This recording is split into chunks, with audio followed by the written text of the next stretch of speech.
당시 현장에 있던 그 남성의 모습이 담긴 영상을 MBN이 단독으로 입수했다면서요, 전현 평론가님. 예, 이 남성이요 범행 전 집에서 나오는 모습이 담긴 CCTV 영상이 준비되어 있습니다. 같이 보시겠습니다.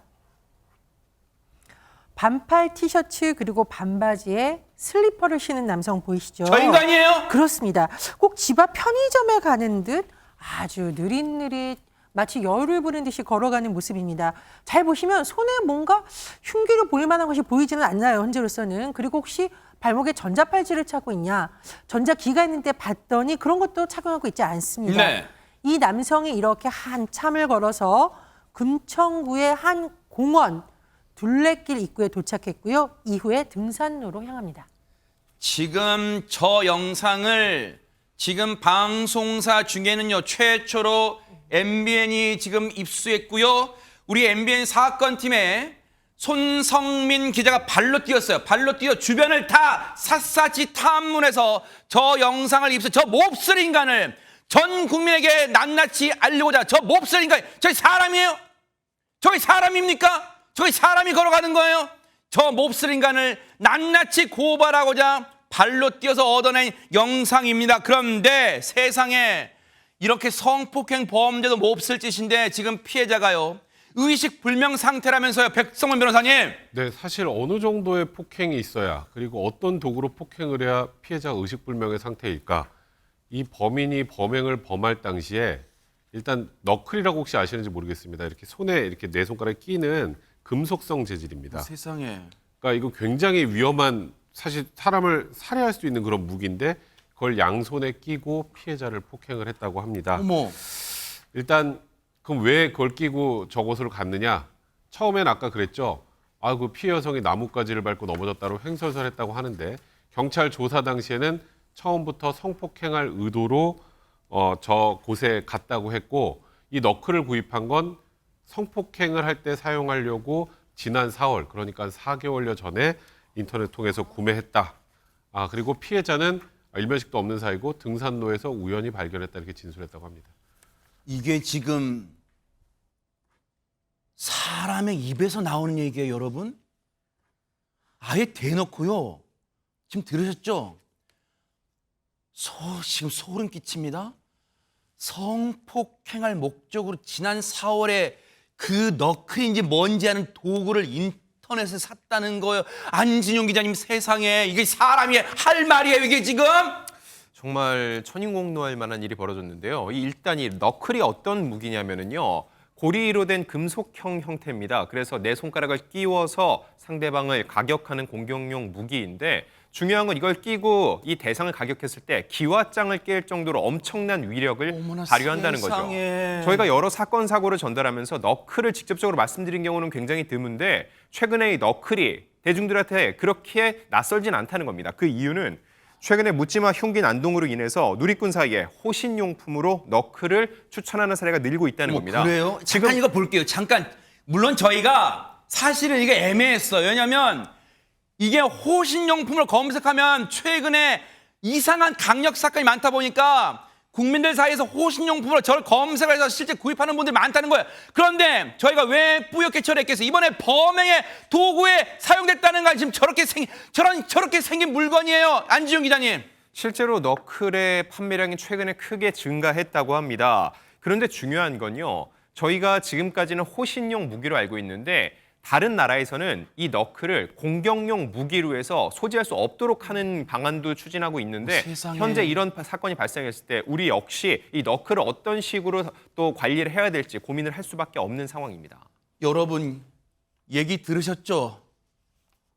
진짜 보기에도 흉측한 물건이에요. 저거를 끼고요, 기와장을 치면 기와장이 깨질 정도인데 그걸로 사람을 때렸어요. 세상에. 장유미 변호사, 이거 완전 계획범죄잖아요. 그렇죠. 게다가 이 남성 경찰에서 이런 말을 했다라고 합니다. 어떤 말이냐면요, 내가 집 근처 공원이라서 이 범행 현장을 잘 알고 있다. 그리고 범행을 감행한 그 장소에는 CCTV가 없는 것을 알고 있어서 범행 이게 장소로 사람입니까, 정했다. 이게? 라고 이야기를 했다는 겁니다. 그렇지만 CCTV를 완전히 피할 수는 없었죠. 범행 그 현장을 담은 CCTV는 없을지 모르지만요. 이 남성의 동선이 담긴 CCTV, 아까도 영상으로 보시지 않았습니까? 이 남성의 동선을 추적해봤더니 어제 오전 9시 55분쯤에 금천구에 있는 본인의 집에서 나옵니다.